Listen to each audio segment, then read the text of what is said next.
Hello friend, आज हम लोग पढ़ेंगे जे थॉमसन्स एक्सपेरिमेंट। जे थॉमसन्स एक्सपेरिमेंट E/M रेशियो निकालने के लिए इस्तेमाल होता है। जे थॉमसन ने सबसे पहले E/M रेशियो निकाल के बताया। E यानी charge on electron, M is the mass of electron. So J Thomson experiment कैसा है वो हम लोग पढ़ेंगे। जे थॉमसन एक्सपेरिमेंट के हिसाब से ये एक इलेक्ट्रिक फील्ड लिया गया। पहले हम लोग उसमें जे थॉमसन एक्सपेरिमेंट में यूज होने वाले कंसेप्ट पढ़ लेते हैं।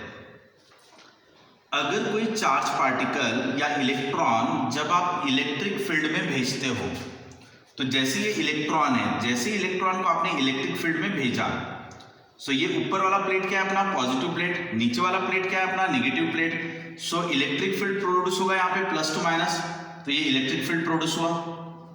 अगर कोई इलेक्ट्रॉन यहाँ पर होता है, सो माइनस माइनस को रिपेल करेगा, प्लस अट्रैक्ट करेगा, तो इलेक्ट्रिक फोर्स ऊपर की तरफ एक्ट होगा। सो इलेक्ट्रिक फोर्स जो एक्ट होता है वो होता है charge into electric field applied. So पहला कंसेप्ट हमने क्या पढ़ा कि कोई भी चार्ज Q अगर इलेक्ट्रिक फील्ड E में रहता है तो उसके ऊपर जो फोर्स एक्ट होता है वो फोर्स रहता है Q into E। So force equal to charge into electric field. ये पहला पॉइंट।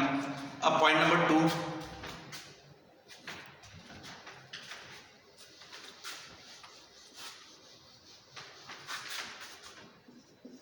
अगर हमने कोई मैग्नेटिक फील्ड लिया, जैसे क्रॉस से हमने दिखाया, so this is the magnetic field. So magnetic field को आप ऐसे भी बता सकते हो कि ये आपका नॉर्थ पोल है, ये आपका साउथ पोल है। सो ये आपकी मैग्नेटिक लाइंस रहेगी फ्रॉम नॉर्थ टू साउथ। या तो आप ये क्रॉस से बता दो मैग्नेटिक फील्ड को, magnetic field is perpendicularly inward. So अगर कोई भी charge particle Q v velocity से मैग्नेटिक फील्ड के अंदर घूमता है, सो उसके ऊपर फोर्स जो एक्ट होता है वो होता है आपका QVB sin थीटा। अगर आपका थीटा 90 डिग्री रहा तो sin 90 is 1। So magnetic force आपका हो जाएगा QVB। ये आपका पॉइंट नंबर 2। अभी आपने 2 पॉइंट्स पढ़े।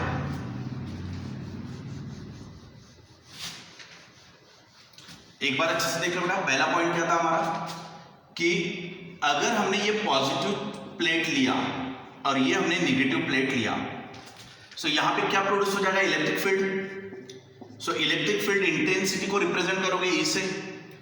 अगर यहाँ कोई भी चार्ज Q रहा तो इसके ऊपर फोर्स एक्ट होगा, माइनस माइनस को रिपेल करेगा, प्लस अट्रैक्ट करेगा, तो फोर्स एक्ट होगा इस तरफ। So force exerted by the electric field on the charge is Q into E। सो ये इलेक्ट्रिक फील्ड का फोर्स हो गया। पॉइंट नंबर 2, अगर हमने ये नॉर्थ पोल ले लिया, ये साउथ पोल ले लिया, तो ये मैग्नेटिक फील्ड हो जाएगा आपका।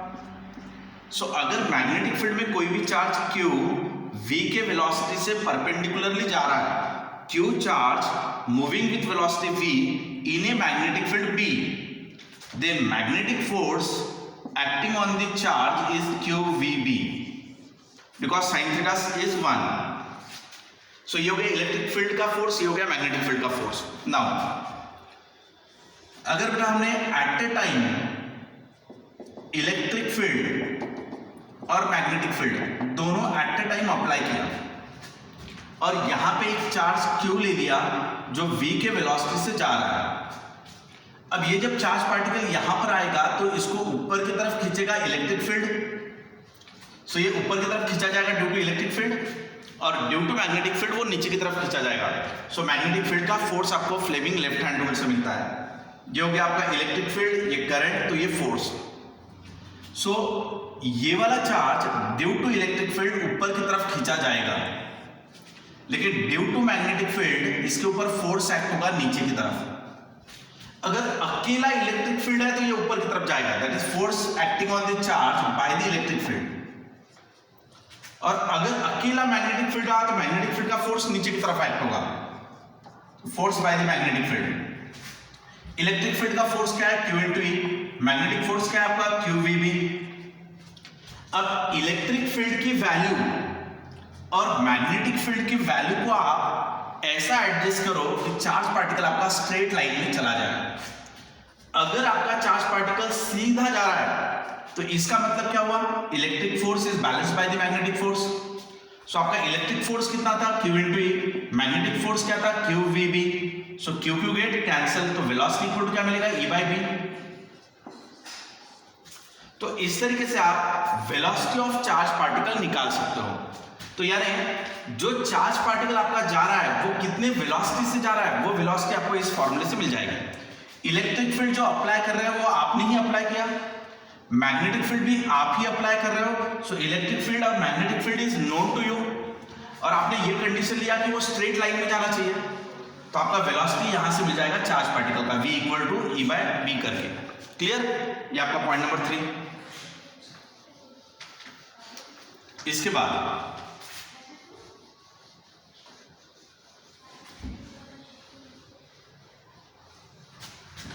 पॉइंट नंबर 4, अगर बेटा हम लोगों ने इलेक्ट्रिक फील्ड को ऑफ कर दिया और ओनली मैग्नेटिक फील्ड को रहने दिया, या फिर हम मैग्नेटिक फील्ड को ऑफ कर देते हैं और ओनली इलेक्ट्रिक फील्ड को रखते हैं,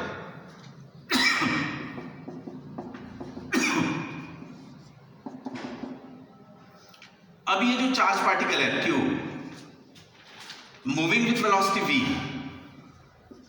अब ये कहां पे रखा हुआ है, ओनली इलेक्ट्रिक फील्ड में। तो ये चार्ज पार्टिकल कहां पर जाएगा, इस तरफ जाएगा, ऐसे ऊपर की तरफ, और ये स्क्रीन पे टकराएगा। स्क्रीन का सेंटर पोजीशन कहां, तो ये। अब इस चार्ज पर ओनली इलेक्ट्रिक फोर्स एक्ट हो रहा है ऊपर की तरफ, electric force which is equal to Q into E. Magnetic field को आपने ऑफ कर दिया, सो ओनली इलेक्ट्रिक फील्ड जो है जो उसको ऊपर की तरफ लेके जा रहा है। वर्टिकल जो डिस्टेंस कवर किया इसको आप y कह दो। स्क्रीन के ऊपर जो वर्टिकल डिस्प्लेसमेंट आ रहा है दैट इज y, जो आप काउंट कर सकते हो इजीली। नाउ अगर हम लोगों ने s equal to u t plus half a t square equation का इस्तेमाल किया along the y direction, so displacement along the y direction कितना है आपका y, initial velocity along the y, so initial velocity along the y कितना था, ये 0।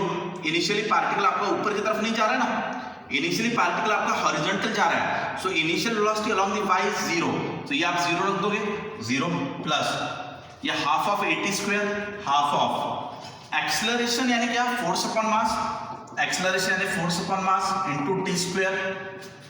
Clear? So y equal to half of force कितना आ रहा है, here force is only due to electric field, so force is only due to electric field, that is QE divided by m into t square. Now time यानी distance upon velocity, distance upon velocity, so distance covered is L, consider this distance as a L, so L upon V, but your velocity is E by B, so इसको solve कर लो आप, so velocity equal to E by B को आप put up कर दोगे, so y equal to half of Q E by M, और time की जगह पर L square divided by V square means E square by B square, तो ये क्या बनेगा आपका, half of Q E by M L square B square upon E square, E cancel हो जाएगा, so y equal to, therefore ये जो Q bye M है वो ले लो, Q bye M equal to twice y E upon L square B square. Charge को आप स्मॉल e लिख सकते हो, चार्ज और इलेक्ट्रॉन स्मॉल e लिख सकते हैं, E by M equal to twice y E upon L square B square. Clear?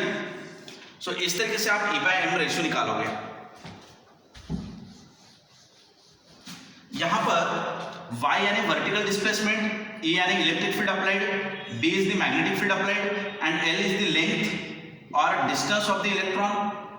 सो ये सभी चीजें आपको इजीली नोन है। पुट अप द वैल्यूज, सभी वैल्यूज पुट अप करने के बाद आपको E by M का आंसर मिलेगा 1.76 into 10 to the power of 11 coulomb पर kg। This is called as the specific charge और E by M ratio which is calculated by the J.J. Thomson in his experiment. Thanks to all of you.